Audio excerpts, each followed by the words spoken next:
Today on Community Cooking, we have guest chef Jill Reed in the kitchen with us, whipping up another great meal. We're making a grilled red curry and lime skirt steak served with a sweet and spicy peanut slaw, and for dessert, pineapple right side up cake. We're cooking with some of the best chefs from right here in our own community, so grab a seat, get comfortable. We've got another great menu for you. This is your Community Cooking.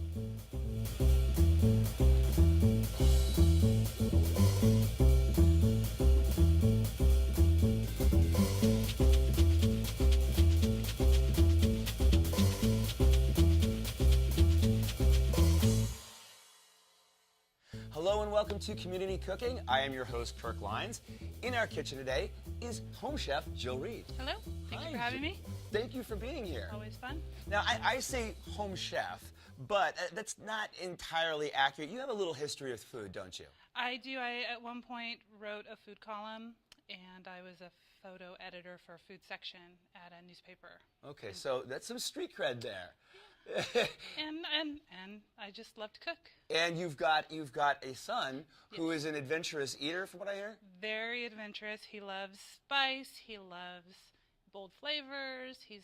One of his favorite things is kimchi, of all things. And he's 8 years old, so, go figure. Well, good for him and good for you. And I mean, I guess he's going to keep you on your A game then. Oh, yeah, definitely. It's fun to cook for him. We try new things all the time, and it makes it a lot of fun to cook for him. Well, we have a lot of Asian flavors going on here today, don't we? We do. All right, we've got, the meal sounds really delicious, and everything smells very, very good. We're going to start by making this red curry marinade for our skirt steak, yes. aren't we? Okay, why don't you run me through the ingredients that's going to take to make that? Okay, the marinade is pretty simple.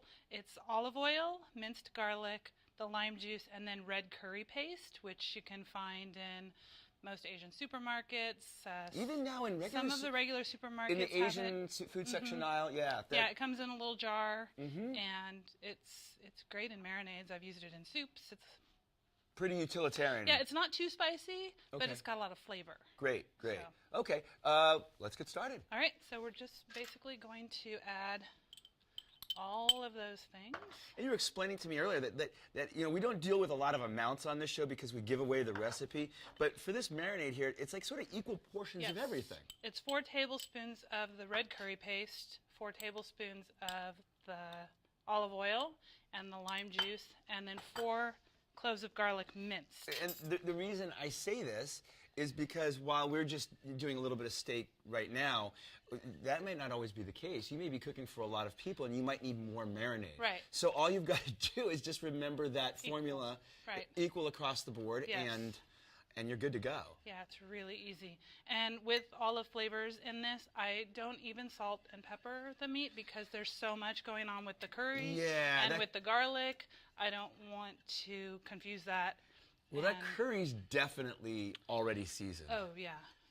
Yeah, so no need for that. It's got some punch to it. It's good. Yeah, for sure. I mean, it smells so good. It's like coming my way already. All right. And I love that you've chosen skirt steak for this. It's one of my faves. I remember when actually it was sort of not often used, and now it's like sort of you see it on a lot of menus. It's really got good flavor, which I like. Really good flavor. Takes really well. You want to marinate it for a while because it can be tough if you don't marinate it, but it cooks fast. It's budget friendly, which feeding a growing kid is a nice thing. Tell me about it. I got 3 of them myself. I know. And you know what I like to do with it too is if you cut it into smaller pieces and put it into a food processor with the blade, just kind of hit pulse until you get something that resembles ground meat. And for like bolognese, oh, nice. like a nice a meat sauce, a tomato and meat sauce for pasta, perfect. Yeah, because it's usually pretty nicely marbled. And very deep, rich flavor, isn't it? Right. It's got a great flavor. Okay. Now, in a perfect world, let's get that on and get that nice and hot. We want this to be pretty hot. Normally, I would cook this outside on my grill. Fairly high heat because you're going to cook it fast. It's really just a couple minutes each side. These are fairly thin, so you kind of want to get just like a nice hard sear on it and keep it pink in the middle, right? Put it in, get a hard sear, flip it, Get a hard sear, and you're done. Let me ask you this. In terms of the marinating, in a perfect world, how long would you marinate At for? least 2 hours. Okay, so... I usually will put it in before work. I'll make the marinade because it's so easy. Right. I might even make the marinade the night before and then put the steak in the morning and then just let it go all day. Okay, so anywhere from 2 to 24 hours. I would say 2 to 10 hours. 2 to 10 hours. You can make the marinade the day before and then just put the steak in. I got you. In the morning of. Yeah. I guess if it's sat too long with the lime juice, it might get a little cooked. You know how acid likes to do that too. Yeah. And with the curry, it might just take on too much of that, I think, with the red curry. But yeah, for this, you can leave it all day in the fridge, and I just put it all in a zipper bag and beautiful. Let it sit there. And I love what you've paired this with a slaw, because it's a really nice, this is almost kind of falls in the category of like a keto sort of meal, a very low carb, but yet very satisfying way to sort of eat. Right. And it's fresh. It's like nice and summery, and although here in Southern California, I grill all year long. So. Yeah, I know, right? We don't have to worry about that too much. But it's just nice and fresh, and it all goes nicely together. So. Well, while we're waiting for our pan to heat up, why don't you run us through the ingredients for this delicious slaw? Well, over there on your side, we've got a Napa cabbage. That would be Napa. You can use regular cabbage. I like the Napa. It's a little, I don't know. I would say it's more lettuce-like than a regular green cabbage. I would say if you're going to make it ahead and dress it ahead, use something like a Savoy or a regular. If you're going to eat it, serve it right after you make it, use Napa. Closer to it's lettuce. A little lighter. Yeah. Shredded carrots. Okay. We're going to put some of that cilantro in there, chop that up. Okay. And then we've got green onions, and then the honey roasted peanuts will give it a little extra crunch. Okay. And then for the dressing, there's rice wine vinegar, toasted sesame oil, and then to give it that little sweet heat, brown sugar, ginger, ground ginger, and a little bit sriracha. Sriracha. Or whatever, sambal, whatever kind of heat you like. Sure. Or if you don't like heat, leave it out. Yeah, and that's the great thing. Crushed red pepper. You can use as much or as little or none of that sriracha, and it's going to be good with it or without it. Beautiful. Beautiful. All right, we're going to go ahead. I think look, we got a nice little smoke going there. This is going to... I don't think you can get too hot on that, you know what I mean? Because it's just, you want that to sear and cook quick. And that's a beautiful sound. There we go. Put those in there. Excellent. Here, let me take that for you. Thank you. Get that out of your way. And we don't need that. Yeah, I'll move that as well. Yeah, so it comes up pretty fast. Okay. And I've done it in the grill pan before. It's, it still tastes great. Yeah. Everything works great. The grill pan, if you don't have a barbecue. Oh, my goodness. Are you kidding me? I use my grill pan all the time. I mean, sometimes I just don't want to be going in and out, and it's like maybe for myself and maybe if just it's me and my fiance, 2 people, I don't want to fire up the grill. I'll break out the grill pan, no problem. The only thing with this is it does get a little smoky in the house, so you want to have a Open good your windows, vent. turn on your hood. Right. Definitely, if you've got a fan somewhere, that's not a bad idea either. And it smells spectacular. Oh, yeah, you get that garlic. Yeah, it's really coming forward. Oh, it's great. A couple minutes on this side, and then when it rests, we'll make the slaw. Okay, actually, I can, if you would like, I could start chopping some. Sure. Would that be good? Yeah. All right, we'll get that going. Might nice as well. Little julienne slices of the. All right. I usually what I do is I'll cut it in halves and then cut it in quarters and julienne. Perfect. Is that good for you? That's exactly it. And all right. I'll get the peanuts ready because those just need a rough chop. You Just could put them in whole like that. It's not. They'd just be a little chunkier. Yeah. I just like to give them a little. And so, without it going all across your kitchen, right? Yes. I know. Sometimes it's easier just to put it in a bag and kind of give them a few smashes, you know. You good with this right here, about this size? That's perfect. Great. Oh yeah, I think these are done. I have chopped your cabbage for you. Perfect. Yeah, that looks great. All right, so we are chopped here. Yes. I imagine now you're just sort of assembling? Yes, everything here goes in. All right, I will be your trusty assistant. Okay. Here you are. I like green onions. Shallots work nicely too. The green onions have a good flavor, and they add a nice little extra color to this. And you wanted some cilantro as well? And then, yeah, if you want to... Cut some of that off for you? Yeah, we're going to just chop some of it up. All right. I don't think you can go too much with this either, right? Yeah, and not too fine. You want to see it little in there. A little bit of texture to it. Right. All right. And then while you're doing that, the salad dressing is pretty easy. That rice wine vinegar and toasted sesame oil. I mean, we're just putting it all together at which this point. I love. It smells so good. Yeah, I know. And you know, it's funny because it's like I much rather have sesame oil in an application like this than cook with it. And because I think a lot of times people get real heavy-handed with Right. it in stir fries. And all you end up tasting is sesame oil. But in a slaw like this, it really works, even if it's a decent amount. It's got the vinegar to help. And look how fast that came together. So if we take your advice, make the marinade the night before, wake up in the morning, put the steak in it, go to work, come back. We just whip that out. You can have dinner in Dinner's done. 15, 20 minutes. And we actually, for the exception of grating the carrots, we prepped and the onions, we prepped everything here. Yeah. We prepped it all right here. It's great. It's great.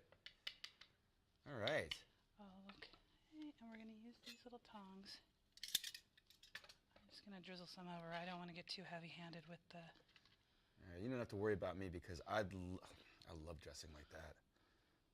And on a slaw too, it really can handle it. It's different if you've got like a delicate green, like a Right. baby green. But even this can handle a little bit more dressing. It smells fantastic and colorful. Yeah, you can't go wrong with this meal. All right, well, I mean, we're pretty much, all you got to do is kind of finish mixing that, correct? Yes, and then usually what I do, you can mix the peanuts in, but I like to sprinkle them on top. Keep the crunch? Mm-hmm. Okay.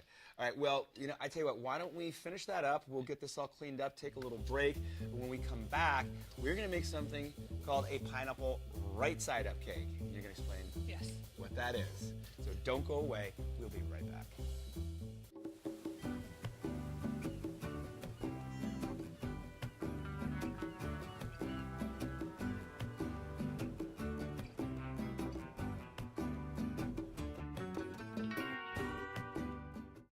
Welcome back. I am in the kitchen with Jill Reed, and we just made a beautiful red curry marinated skirt steak and a really nice, like sort of Asian-esque peanut slaw. Sesame peanut slaw. And they're just sort of chilling out, getting yummy. And now it's time to make our dessert. Yes.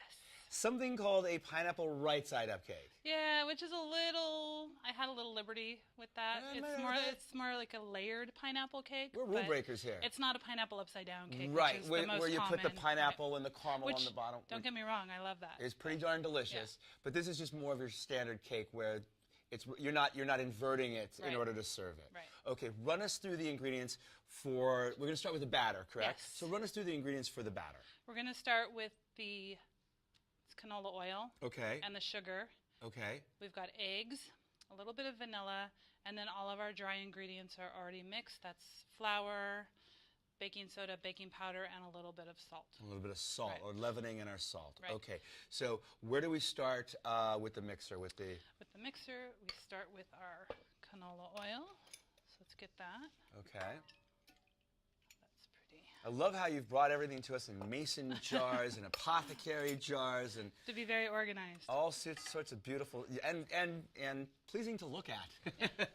I know these are really cute. I love those. Okay, so we're just going to mix that to combine. Okay, and we're looking for anything when we mix that. No, you just want it to come together a little bit. It's not really going to get thicker or anything. You just want it to combine. Not going to get thicker or change colors. No. Like it will if you combine sugar and butter. Right. Where it creams together. Where it right. creams together. Oh, that's pretty quick. Then we're going to add our eggs, and this is 4 whole eggs. Okay. So you want to do this until the eggs are just combined and it's a nice sort of buttery yellow color. And then here we need our vanilla in there. Don't want to forget that because that's yummy. Yeah, and truth be told, you can't overdo the vanilla, right? Quick little mix there. You can't overdo this. You could add as much vanilla as you want almost. It's delicious. I love vanilla. But it has to be real vanilla. That is good vanilla. Imitation vanilla, well, yeah, it's not good. So we want to add our dry ingredients. I usually do it in about thirds. Get so some that we in don't there. get flour all over Right. the community cooking kitchen. Start it a little slow to Slow. combine, and then pick it up. So again, like you said, it doesn't splatter everywhere. Right. All you got to do is do that once, and you won't make that mistake again. A little more of this. I see a batter coming together. And then on the last one, I'll scrape the sides down and get everything combined in there. And that's important with baking because, you know, she had her, not just her flour here, but you had your salt and your leavening. Right, everything is in there. So if you don't scrape the sides, you don't know if leavening's been left behind, you know, or salt's been left behind, and it can come out either tasting flat or not getting the lift you want. And it's not a lot of salt, but it's, you know, it's it makes important. a difference. You've got to, right? Baking is such a science. That's one of the things. I can improvise a lot of things, but with baking, you kind of have to be spot on. With the filling, you can improvise the filling. Right, because that's cooking, right? Right. But and the other thing about baking, which drives me crazy, is the like with cooking, I can finesse something. So if I know it's not where I want it, I can finesse it and go, this is going to be good now. Yes. You know, or you know what flavors go good together. Or in turn, like I'll start off with something. I'm like, oh my gosh, this is going to be amazing. I know it's going to be baking. You've got a wait period where you're like, got your fingers crossed. Yep. All right, so here, give it a little scrape because there's a lot of good stuff up there on the side. Nice. Get all that down in there. And then give it another little Back whirl. in. And here's where we want to get it. Everything combined. It comes together pretty fast. Can you overmix that? Yeah. Okay. You just want it to be combined. It's a nice thick batter. Comes together pretty easily. All right, so that's our batter. Now there's a filling that you've made, and you've done this ahead of time, and run everybody through the process for the pineapple filling, because I'm impressed by this. You did not phone this in. You went old school on us. Yes, it's a full pineapple, peeled, cored, and then diced. And diced small. Yes. That's important. If you want it chunky, you can have it chunky. I like it to be a little more smooth. I think you need to have it, small like that. And then there's some sugar in there and a little cornstarch to thicken it, and you cook that all down, and it makes almost like a pineapple curd. Right, without the egg yolks. Right. So pineapple into the pot with sugar, a little cornstarch, put it on sort of a medium-low heat, let it cook. It's going to release its juices, and the cornstarch will get going with it, thicken it up, done. Right. I use my potato masher a little bit to break it down a little bit. Okay, and then I'm imagining you also, when you go to actually, you want to probably do this first. Yes. Because you want it to cool, correct? Yes. Okay. Yeah, look at that. That was the first step. Really set up. Yeah, and then it's... Oh, it looks great, though. You can control this way. You can control the level of sweetness. You can control the texture. I'm so glad you did that. You know, it's like we were just talking earlier, and sometimes canned pineapple can just be a little much in terms of the sweetness. And then it's fresh. I know some people they are prone to being able to taste things that have been in cans. They taste that metallic flavor.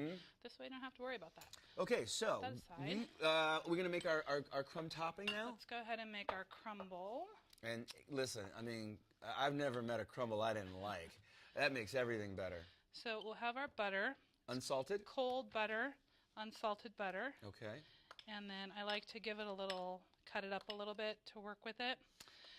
This is one of those things where you can mash at it with a fork or a spoon for a while, but honestly, it's kind of easier to just get down and dirty and and like you said, you want it cold because you don't want the oil to come out and separate. And so we're going to do our flour. The brown sugar. Oh, come on now. And then these pecans, a little rough chop. I'll eat that like that. You could just bake that and eat that, right? Put it on a piece of toast or something, right? Now, I do, like I said, I do this with my hand because that's the only way to get a real crumble. But I hate the feeling of stuff under my fingernails. So I love it when I make meatballs. Do you know? Okay, you know what? We are. I simpatico? Yes, simpatico on this. Out of all the kitchen jobs, I will sit there and peel potatoes. Right. I will sit there and slice onions. I will do all of that stuff. But when it comes to mixing meatloaf and mixing meatballs, I'm the same way. And I do the gloves thing too. Jalapenos too, just because I don't want to get that. Yeah, believe me, once you've cut a jalapeno and touched your eye, you don't want that. But I always love like the home cooks that come in and then break out like gloves, and it's like, you know what? You're at least a level above home cook if you've got gloves at home. Oh, definitely have to have the gloves. Yeah, it's actually a nice thing because, like you said, and you know what else too is if you're handling raw chicken. Or anything raw for that matter. Chicken, pork, pretty much raw meat in general. I use the gloves. If you have the series of cutting boards like they do in restaurants where they're color coded and the same color gets the same protein on it all the time, you can literally break out your yellow cutting board for chicken with gloves, right. Prep it on there, take off your gloves, put your cutting board, rinse it off, put it in the dishwasher, take off your gloves, and you can move on. Okay, so we have here a springform pan. Yes, you can do this in a regular pan. I just like how easily it comes out of a springform pan. And we should say that you have that. It's already been lightly oiled with the spray that I like to use. Easy peasy. There we go. And then we're just going to go straight from here. Going to do about 3/4 of the batter. That's a nice looking batter too. In the bottom. Let's get. I can't wait. Pretty good. This is delicious. Just want to spread that down there in the bottom. Okay. And like I said, I took a little liberty with the right side up. Actually, the pineapple kind of goes more in the middle, but like I said, it's in there. We're rule breakers here. We're going to take liberties. And that's especially with baking. It's a little freeing. All right, that looks good. Great. Get rid of that. And then you take the rest of your batter, and this is not an exact. Well, we probably want a little bit, some stuff poking out here and there, right? And we're still going to put that crumble on top too. So. Right, and that's the beauty of it. There's a little bit that the top of it should be slightly imperfect. And some of that pineapple, the sugar from the pineapple will come up and kind of caramelize a little bit on top, so you still get that. Me now. You still get that delicious caramelization without the super stickiness of a pineapple upside down cake. All right, I think. Awesome. That's. Once again, for dessert, that came together pretty quickly. You know what? You can actually. This could also be with the crumbly topping, kind of a coffee cake. Yeah, for sure. For sure. You can make it for brunch. Yeah, I guess the most time-consuming thing about this would be that pineapple. And once again, something that you could do a day before. Yes. Or, if you like canned pineapple, go for it. Or just use that, right? Yeah.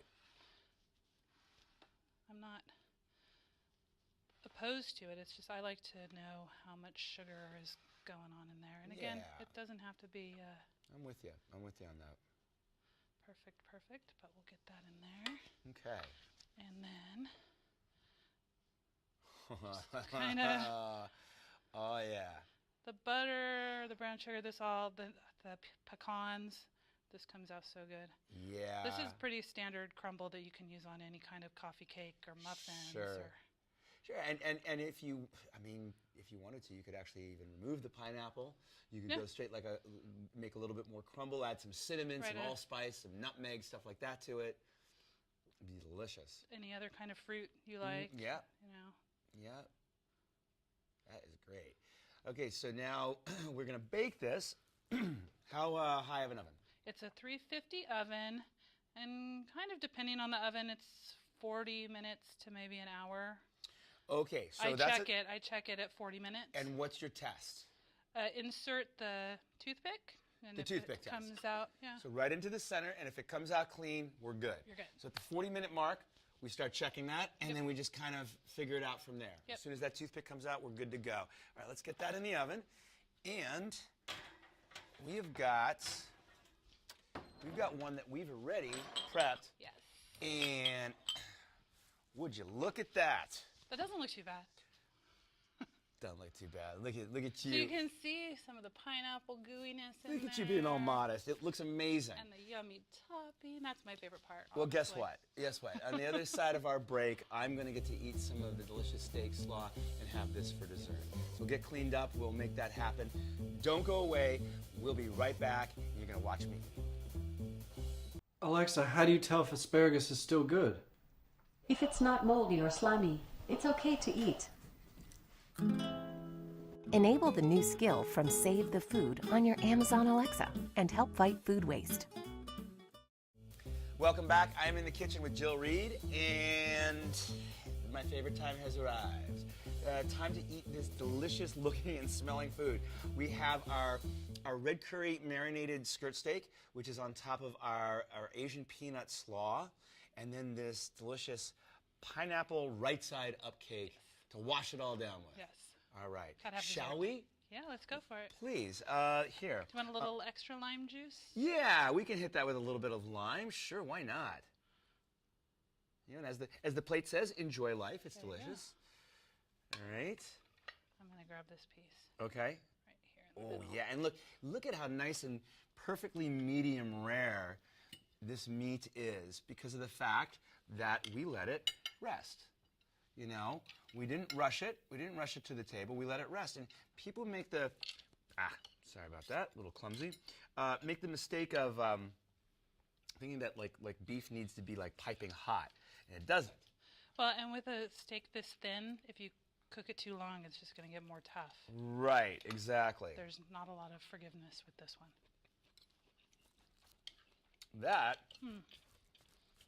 is extremely flavorful. The heat level, not bad. It's just No. flavorful, not spicy. I am loving the red curry on this beef.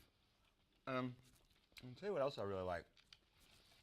I like these honey peanuts in here too. You could use macadamia nuts or slivered almonds, whatever kind of Almonds, nuts you whatever, like. right. Or even just regular roasted peanuts. I was drawing stuff everywhere. I like that extra little sweet. I'll just get that. Sorry. Wow. That's delicious. Thank you. It's one What of a our nice, favorites. nice meal. Now, on to dessert. Yes. All right. Let me bring that over. Okay. All right. And you see the pineapple Yeah, layer that in looks there, really good. and the delicious crumble. Actually, I'm going one of those, the top part here with that crumble. I want to get a little bit of everything in one bite. Oh no.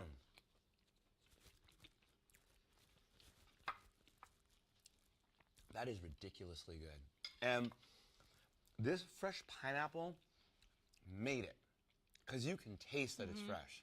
There is no mistaking that it is fresh pineapple right there. That is awesome. And it helps keep the cake fresh and flavorful So and nice moist. and moist. Wow. And I could imagine this with a nice big dollop of whipped cream, or even, we were talking earlier, maybe Right. a little bit of sour cream or creme fraiche, right? That is magical. And I'm going to take this. I love it. Feel free. You made it. You deserve it. You hit a home run, knocked it out of the park, Thank you. Jill. Really, really nice job. Please tell me we'll do this again. Yes, sounds like fun. It's always fun. Awesome. It just goes to show you we truly are cooking with some of the best chefs from right here in our own community. On behalf of myself, Jill, everyone here at Community Cooking, thank you for watching. We will see you next time. I'm going back.